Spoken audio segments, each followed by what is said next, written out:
Welcome to 35 West. I'm Chris Hernandez-Roy, Deputy Director of the Americas Program at CSIS and co-host of the 35 West podcast.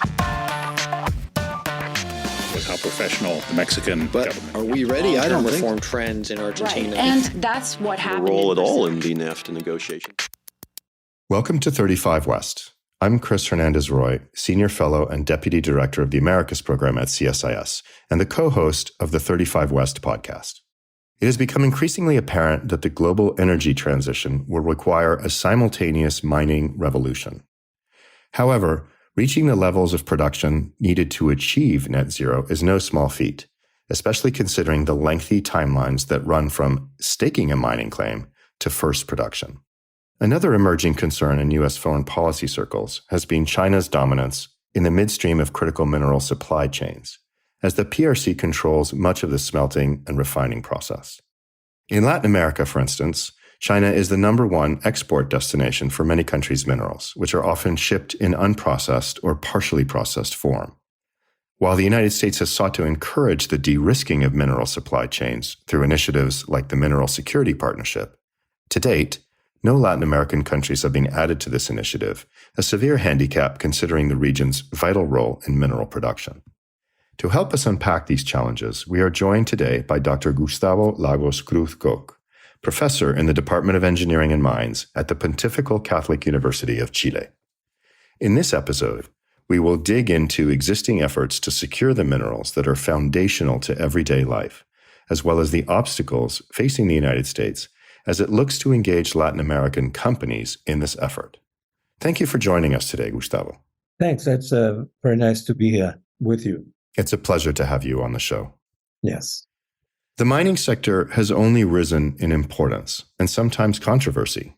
We've seen efforts from countries around the world, including Chile, to establish more centralized control over their mineral resources, as well as increasing social contestation over mining, with Panama being an especially prominent and recent case. Gustavo, can you begin by sketching a scene setter for our audience? What is the mining outlook for the Western Hemisphere? Are we on track to meet the demand for minerals for the energy transition? Okay, Chris. I think we're not. I think what has happened in Latin America and Africa, which are quite key to copper supply. I mean, between these two continents, we provide, close to 70% of copper worldwide. In Latin America, it's close to 50%. But I must say that Peru, for instance, was passed by the Democratic Republic of Congo recently because it has had so many obstacles, conflicts in actually developing the mines that it has. And it has quite a few which are not developed. Yeah, you mean social conflicts? Or social the conflicts. Instability with the government, social conflicts. Yeah, okay. Social conflicts, more than instability in the government. The government doesn't seem to interfere very much in the development of the mines, but the conflicts do, right? The social conflicts. And if you look at every single country in Latin America, we have different problems. That is the main problem in Peru. In Chile, we have other problems, and in Argentina, they have their own problems, and so they do in Brazil and Mexico. So, it's not one single problem. And the problem of Africa, of course, is that the risk to invest in Africa is quite high. And it's as high as investing in Argentina up to very recent times, because Argentina has had a very changing legislation regarding mining, and it seems to be governed by more opportunity than a long-term view. Now, with this new president, things may change, but we don't know because he's been in power a very, very short time, and so on. And in Panama, we saw recently, an upheaval of the people against this very big mine, with the copper mine, and the government closed the mine. And and this is one of the reasons why the price went up. very recently because of the supply constraints in Panama and in Chile. Chile has had constraints in developing supply because the ore grade has fallen and we haven't, materialized all the investment that is necessary in order to compensate that. So, I mean, in a very unorganized way, I think I've looked at some of the countries. So I think we are having overall problems to expand this production in the supplier of about 60 to 70% of the world's copper. And that is something that should concern us. I don't see Chile increasing production over 6 million tons. And this has been there for a while. I mean, 6 million tons has been a goal which has not been surpassed in the last decade, in spite of the fact that it was projected to be surpassed. So there you are. I mean, we're going to have less copper than is necessary. And the only way that I see forward in materializing this is the raise of the price, which is an irresistible force for companies to invest. And I think this is the reason why it has gone on. I think copper was undervalued in terms of price, and therefore we're seeing very high prices in the future.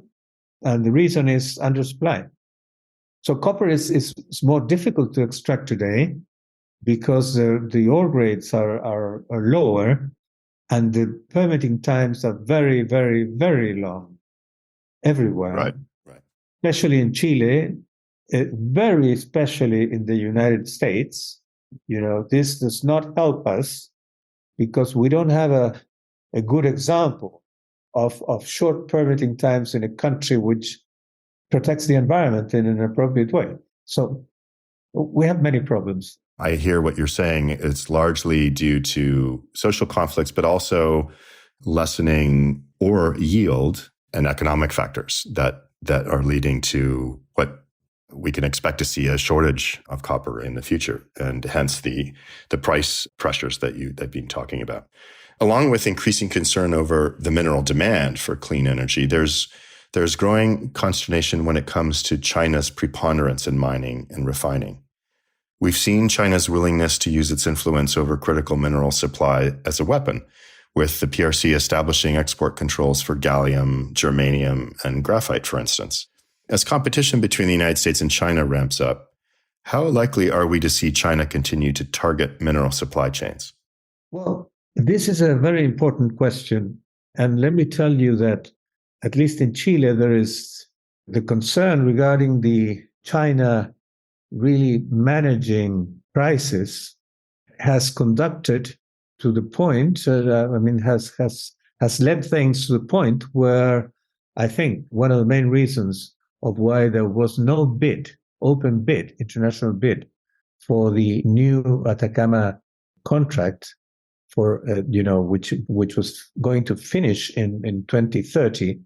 And that was one of the main reasons that the president pushed forward a direct negotiation between Codelco and SQM, and not an open bid, because the open bid was so difficult in many ways that we could not assure that the Chinese company would not come into that. And people are concerned that if we let the Chinese in a main supply base, such as the Atacama Desert, which is a deposit with greatest and better reserves in the world, it's a dangerous thing.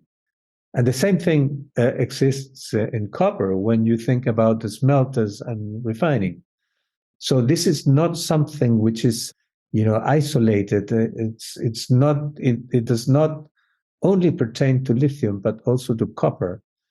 Whether it's justified or not, there is a fear that if we let the Chinese take hold of certain mining production facilities, then they will be in a better position to to apply price controls in the future. This happens in Chile, but it doesn't happen in Peru, and it has not happened in Argentina so far. So the response of countries to, the entry of China is not the same. It's not the same, and certainly it has not happened in Africa. So there you are. I mean, when you say it hasn't happened in other countries, do you mean that the Chinese haven't invested heavily and taken a certain amount of control, or that those countries do not necessarily see the risk from relying on a single market for their mining sector? Well, they're not as concerned as we are about, China manipulating the supply chains and the price. Right. In every one of these instances, lithium and copper, we can show that, in copper, certainly, we can show that if China would, for instance, manipulate the price of smelting and refining, it's always possible to construct smelters and refineries outside China, but it'll take some time. And I think this is more of a fear than of a real, threat. You see what I mean? People are experts are afraid of the behavior of China regarding supplies, at least in Chile. In Argentina, the Chinese have entered quite freely the lithium, supply. They have investments in several of the mines, but none of them is very big. And this is the difference with the Atacama deposit, which is, the largest in the world. So, the Atacama deposit, for listeners, produces more now than all the Argentinian production put together. And this will continue to happen for a number of years, right? So this gives you a sense of the importance of that deposit. Therefore, we have been wary, and I have been very active in this publicly, in signaling that and stating this in newspapers and columns and so on in Chile. And so has other people, by the way. That's a great segue into another question I'd had, which is really about a number of Latin American governments, at least some of them, especially Chile, seeking to assert greater control over their natural resources. Chile has unveiled a new lithium strategy last spring, which increases the role of the state in controlling the extraction of this battery critical mineral. You've said a minute ago that, for instance, Argentina was really quite freely and quite open. Would they at some point seek to exert greater control? What other options exist to enable countries to capture more of the benefits of their own mineral wealth domestically? Well, it is a question if the benefit of the state exploiting these minerals is greater than the benefit of private companies doing the same thing. There are pros and cons of this, and we know quite a bit about it. But in the case of Chile, you have to remember that this discussion comes from last century. It's due to the involvement of U.S. companies in the production of copper in Chile and the nationalization of copper in the early 70s. So that sense, that goal is still present. Why is that? Which is not true in the other countries which nationalized copper in the early 70s, like Peru and Congo and Zambia. Well, because we could manage it. Whereas Peru, Zambia, and Congo made a mess of it and had to privatize it again. You see, and that's a whole difference. So people like the state to be present in mineral production, and they have this example, which is Codelco, which may be having some problems now, but it has produced quite a lot of benefits for Chile over time. So this is a reason. And I'm very, very realistic regarding this. I don't think we should oppose that. I think we should facilitate, this strategy to be applied so that production can take off, right? And that has been my motto, my policy in the last couple of years. In the other countries, well, Bolivia, as you know, has the same policy as Chile, but has not been successful in developing lithium production so far. Argentina is very open, and I don't think it's going to change towards a more state control production, because the provinces have a lot of benefits out of this, and politically that's very positive for them. They're not going to give this back to the federal government. In Peru, they had the experience of this nationalization and the great failure of nationalization. I don't think people want to nationalize anything again in terms of minerals. But in Mexico, they may do. Yeah. In Mexico, in fact, they put a legislation which is in some ways similar to the one of Chile. Of course, they don't have a lot of lithium, and I don't think they're going to nationalize copper. There you are. It's a trend. And Brazil, I don't think, will transit to a nationalization policy. They had quite a lot of involvement from the state, in mineral production, and they have migrated to a mixed model of companies and so on. Vale is an example. Right. As I mentioned in the introduction, the Mineral Security Partnership has yet to include any Latin American countries. What's the reason for this? Has it been inaction on the part of the United States, or are Latin American countries unwilling to pursue membership in a pact whose benefits they don't seem readily apparent to them? Well, to be quite honest, I think there are two things, but one of the main aspects of this is that nobody knows about this possibility in Chile. Nobody is speaking about it. It hasn't been informed by the press. Or if it has been, at very low level.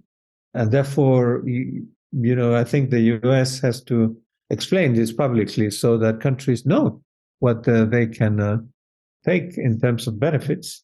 And I'm sure that if people knew in Chile, they would be able to respond to your question. But at present, we're not able to respond because we don't know what the benefits are. So that'd be my response to your question. I want to go back to something we talked about earlier, the difficulties in several countries with social conflict and how that becomes a political hot potato. We mentioned the case of Panama earlier, where there were massive protests, and ultimately the Supreme Court had to intervene, and it decided to close one of the largest copper mines in the world.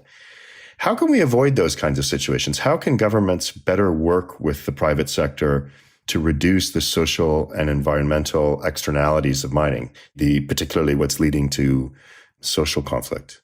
I think that's a long-term goal. You have to take into account that if you look at ICMM, the International Council for Mining and Metals survey, which I don't know if you've seen, they had a world survey published just last December. And that survey is quite interesting because it asks how much people in many countries support or appreciate the social role of copper, in fact. Let me have a look, because I think it's copper, but the idea is the following. The country where people have a better perception of mining in the world, the second is Chile. The first, I can't remember which one it is, but it's not in Latin America and it's not in Africa, right? And whereas most of the countries in Latin America are very, very at the bottom of this list, of liking, having a perception of mining. In other words, people worldwide overall have a very poor perception of mining in terms of social and environmental protection and care. And this is something very difficult to change over time. It can only change, in my opinion, if the industry changes its behavior and the governments are able to impose greater controls and people have the perception that these companies are contributing to social development and to economic development, and they're also protecting the environment.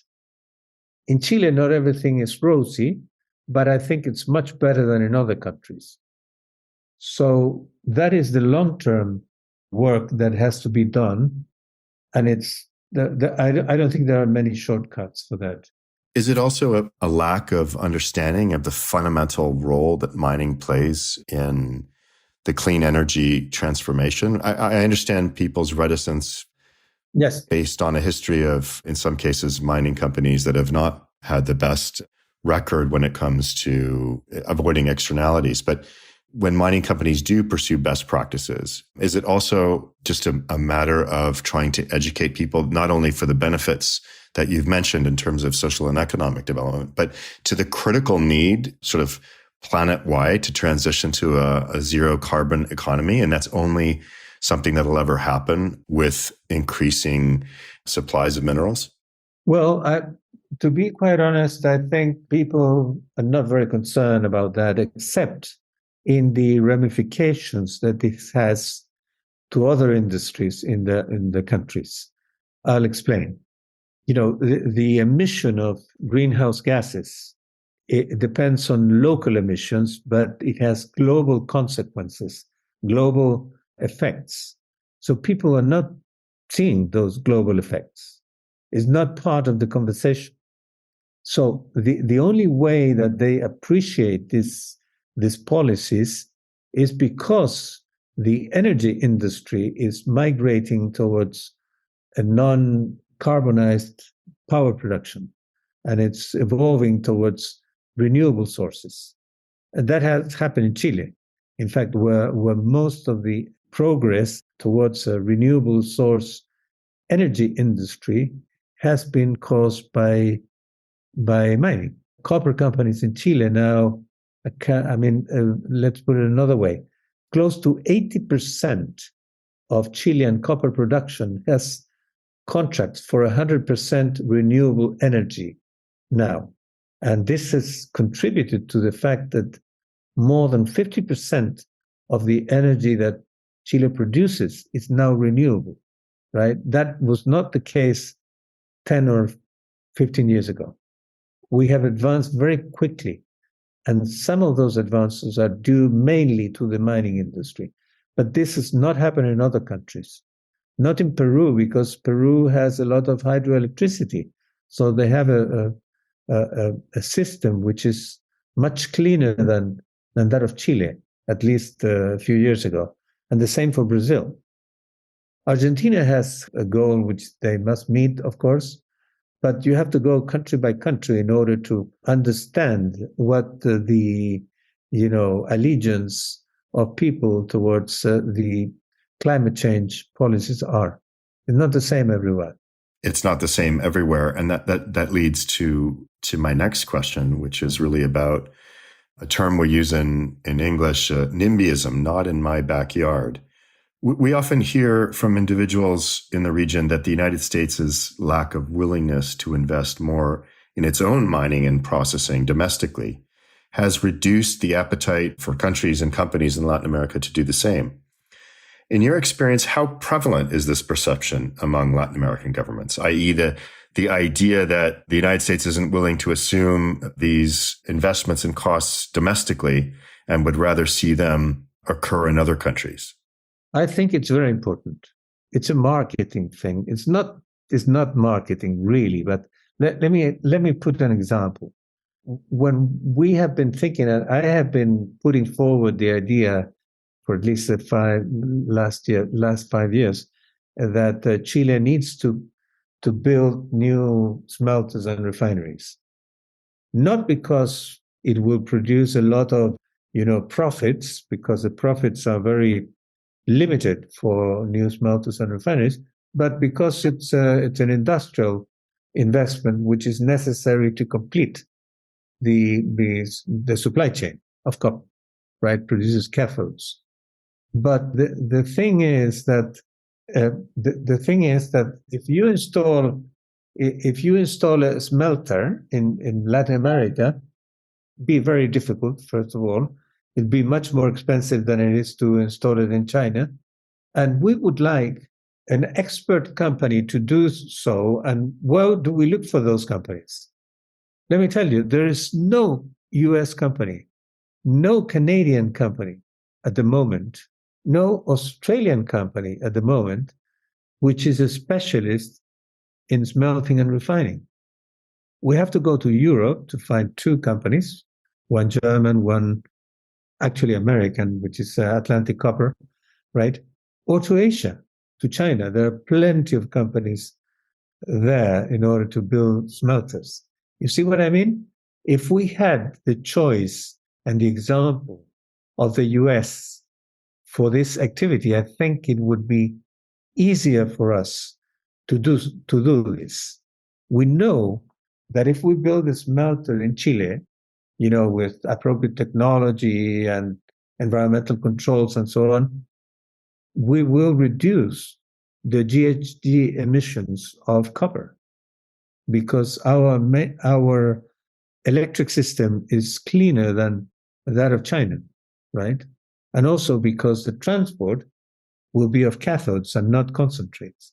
So this is very well known, but it's not enough to produce a change. So there you have one example, and I can have others as well.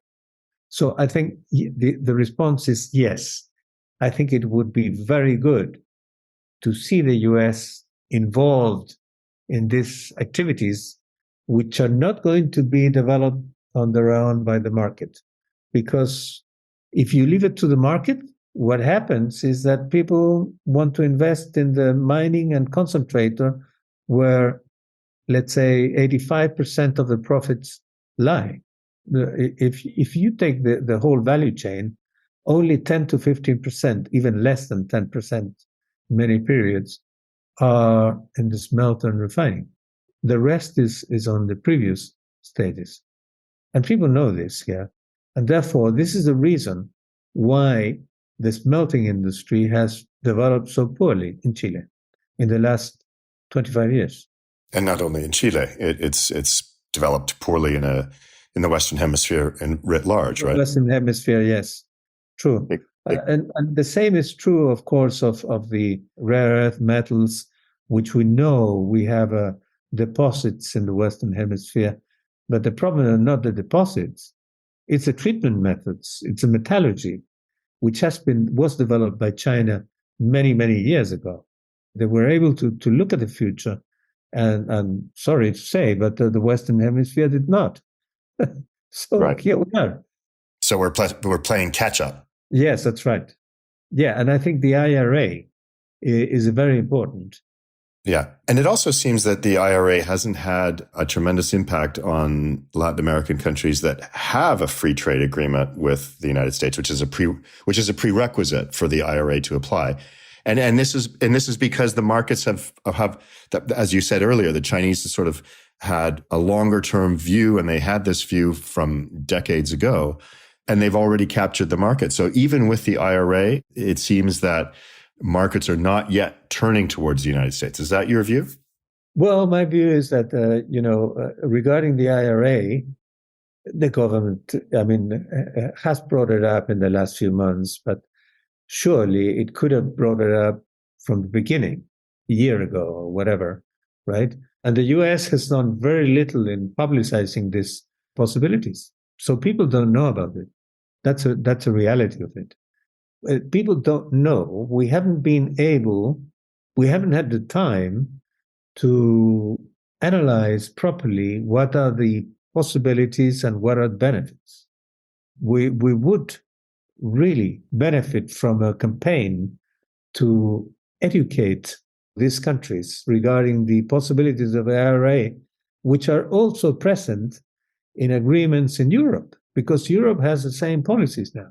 So it seems that the United States needs to do more economic diplomacy, not only around the IRA, but as we mentioned earlier, you said there was not a lot of knowledge of the Mineral Security Partnership as well. Sure, absolutely the same. And let me add one important thing which I didn't mention, is that this high cycle of copper price is going to mean, I think, 100% probability that people are going to be asking again to raise taxes, which is stupid because we know that what should happen is really to reduce taxes, which are too high in Chile for mining. Anyway, so this is something that occurs always when the price goes up. in every country. Every country likes to obtain a greater bite of the cake, right? And therefore they want to raise taxes. And if one country raises taxes, then all the neighbors, are going to be looking at the same thing. So, we have to live with this. We cannot avoid that.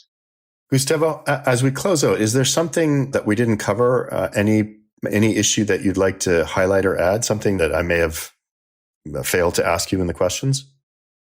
Well, a couple of things. First of all, I think, the US could help if it did something regarding the permitting times. The permitting times in the US, of course, are longer than anywhere else in the world, I believe. Perhaps not in Europe, but Europe doesn't have any mineral resources, or has important mineral resources. But we're struggling with this in Chile.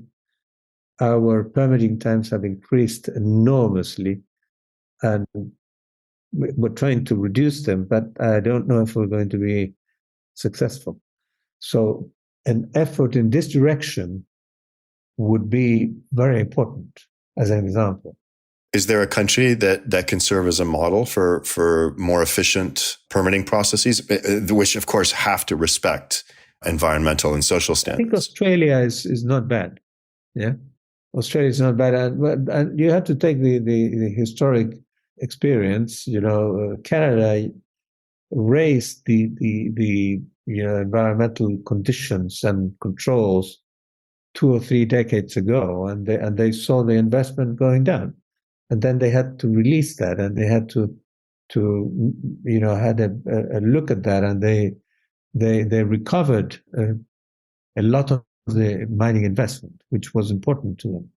So there are examples where this has been successful, and I think Chile has realized now that this is a very serious problem, because copper takes too long to develop a copper mine. I mean, more than an iron mine, more than an aluminum mine, more than a lithium mine, more than anything. It takes 12 to 15 years. It's too much for a new mine. So we have to do something about it, because this is part of the problem of the low probability that we will be able to supply the world with copper for combating the climate change. Right. It's a direct impediment. That the permitting time is an impediment to reaching net zero goals. Absolutely. I mean, every time that a mine changes the plans for many important motives, you add another 10 years, because the whole process is. Take Teniente. Teniente, and with this we can finish perhaps, but Teniente had rock explosions, right? Because of the pressure of the rock. And nobody is able up to now to predict where that is going to happen and when. It's similar to an earthquake. So they had to modify the plan, the development plan. It took them 10 years. Right. So it's it's really bad. It's really bad. If you want to construct a smelter, it'll take 7 to 8 years in Chile. It will take 3 years in China. That's the truth. Right. And they have that competitive advantage, and the West needs to catch up. Gustavo, I want to thank you most sincerely for joining us today on 35 West. We really appreciate the time that you've taken to speak with us and to give us a really interesting and comprehensive view of these issues as they affect Latin America. And you've also mentioned other parts of the world. So thank you very much. Well, thank you. It's a pleasure to speak with you. And that's it for this week's edition of 35 West. We hope you enjoyed listening and that you'll stay tuned for future episodes.